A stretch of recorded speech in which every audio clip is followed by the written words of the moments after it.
So there's always light in the darkness regardless. There is never always just darkness. Beautiful, beautiful poetic structure over there.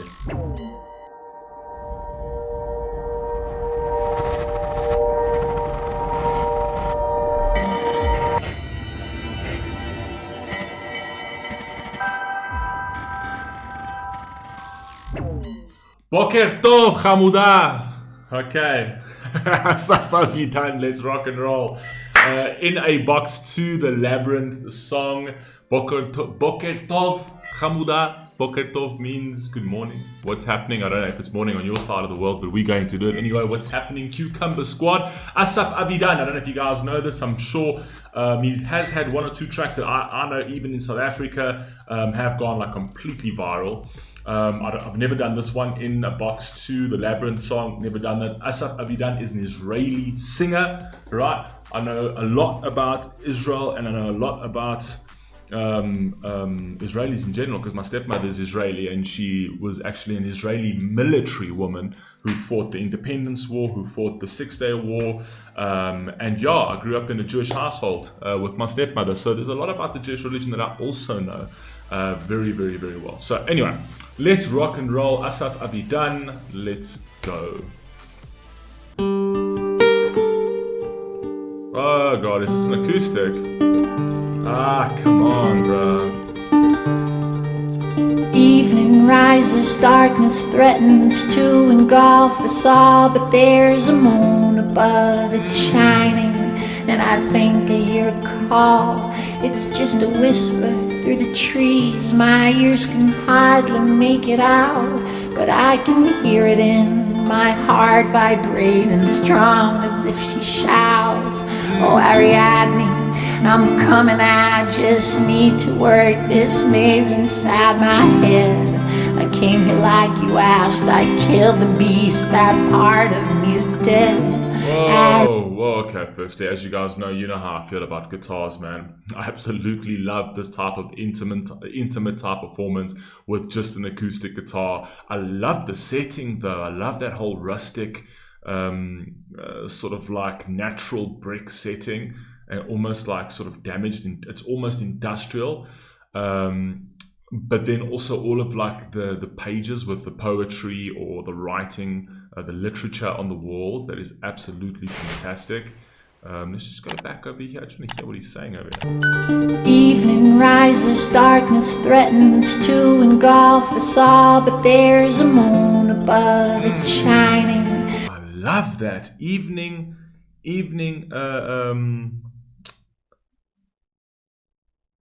wait a second, sorry.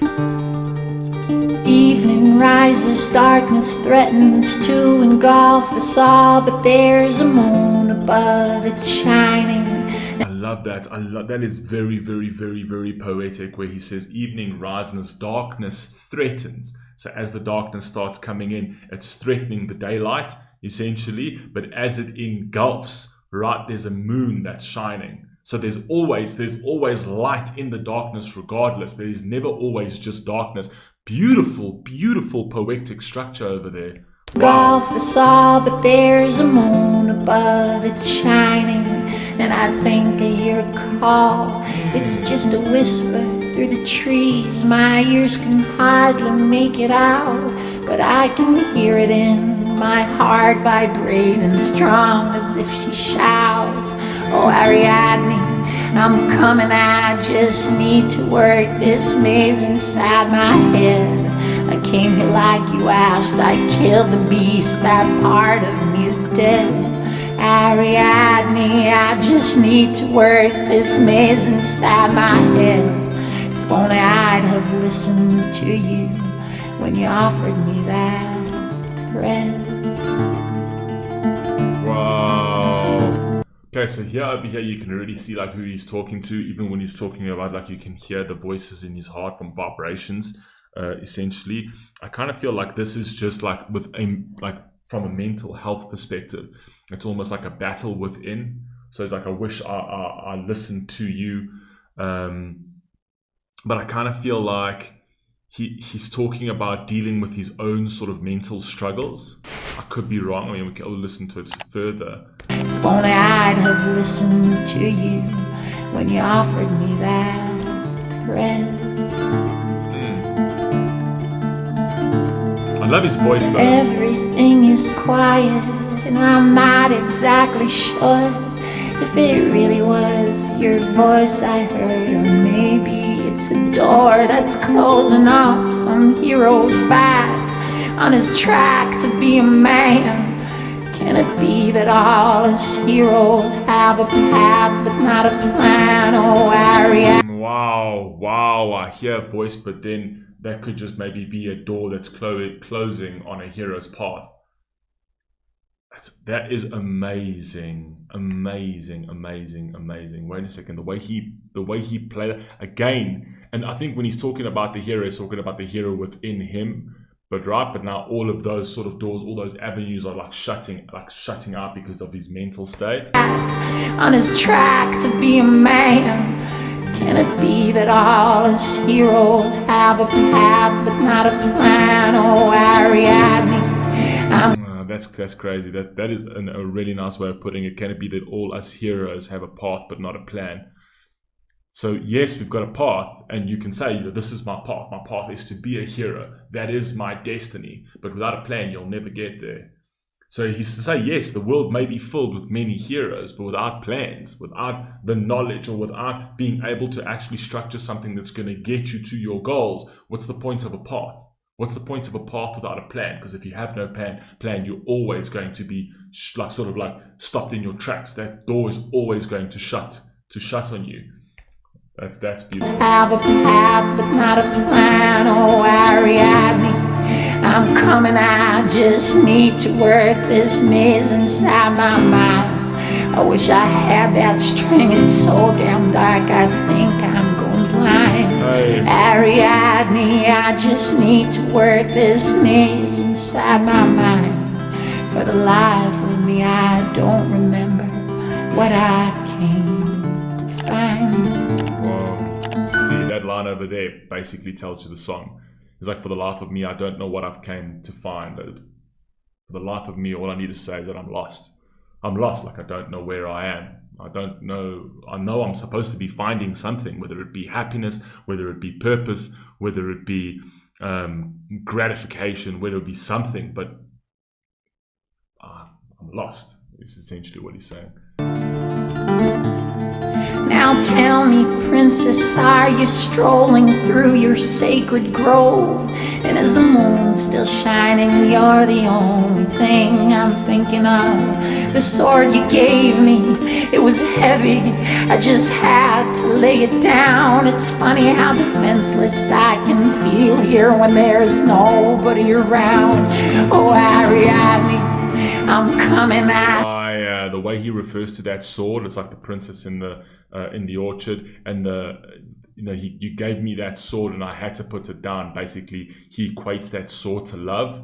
That sword was love, because love is painful, right? And unfortunately, he couldn't handle the love. The love got too painful. It's almost like she handed him a weapon, essentially. And it's almost like the way he's saying it is that love, that relationship was weaponized, and he couldn't deal with that because that wasn't who he was. Basically giving her the win because he had to put the sword down. She wanted the battle, right? She gave him the means to defend himself, right? But he actually couldn't handle that, and then he had to put the very thing he loved, he had to put it down, which I think is pretty amazing. Nobody around. Oh, Ariadne, I'm coming. I just need to work this maze inside my heart. I was blind, I thought you'd bind me, but you offered me. So I kind of feel like it's a love story, essentially. So the way he says, Ariadne, I'm coming, but I have to figure out. It's almost like he's got this, everything that's happening is kind of happening in his own sort of mental space, right? So he's literally saying, it's like, even in that line where he said, I gave you the sword, like she gave him the means to sort of defend himself, right? But he couldn't. He had to put the sword down. And it was like things were deeper than that. Like the sword wouldn't be able to do anything. So he had to like step away. And he says, I am coming. I'm coming back for this love, but I'm not strong enough. I'm not strong enough to handle that. To handle that sword. I'm not even strong enough to defend myself because the sword is too heavy for me to carry right now. I need to work out this labyrinth in my mind first before I can come back. I need to learn to love myself before I'm even able to love somebody else. YouTube just decided to play the song on itself. But maybe it's super excited to listen to this. I was blind, I thought you'd bind me, but you offered me a charge. Ariadne, I just need to work this maze inside my heart. If I'd known that you could guide me, I'd have listened from the start. So basically he's saying, okay, in this relationship, she was trying to guide him. She was trying to give him all of the means to actually set him back on the straight and narrow. This also could go down to like drugs and alcohol abuse and that kind of thing. She was trying to save him. Right, and if he knew at that time, obviously he was talking about possibly that this. I can see it piecing together now. So kind of like he's talking about how he was in denial. So he himself was destroying his own life either through drug abuse or through alcohol abuse or something like that. And she tried to save him. She tried to give him the weapons to save him. She tried to build him up, and he actually couldn't do it. He took it for granted and he lost it. Right, and she offered him everything down to a child. She like offered him absolutely everything. She offered him a perfect, beautiful life. And if he had known that, if he hadn't been playing in his denial, and if he hasn't painted her as the villain, right, he would have been able to, he would have actually fought for it. But that's not how he saw it in the beginning. Is kind of how I feel he's going with this. Somewhere up there, midnight strikes. I think I hear the fall of little drops of water magnified against the barren wall. It's more a feeling than a substance, but there's nobody around. And when I'm again, I kind of feel like he's equating that to drugs. I understand that he's talking about sort of like the rain against the wall and things like that, but I kind of feel like he's making it seem as if it's like empty and grey and dark. It's more feeling than a substance. So it's not actually about the substance, it's the feeling that the substance gave me. Right? I kind of feel like that's playing into the drug abuse as well. Here all alone, it's just enough to let me drown. Oh, Ariadne, I was coming, but I failed you in this labyrinth of my past. Ariadne, let me sing you, and we'll make each other last. Ariadne, I have failed you in this labyrinth of my past. Ariadne, let me sing you, and we'll make each other last. Wow, this is a very painful song.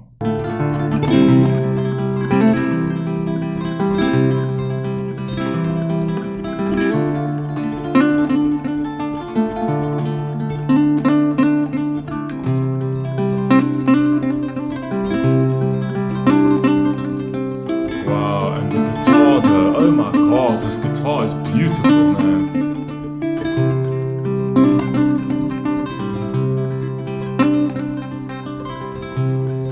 Ariadne, let me sing you, and we'll make each other last.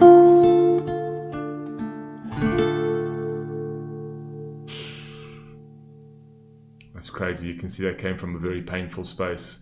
Very, very poetic. I love the way he played on that.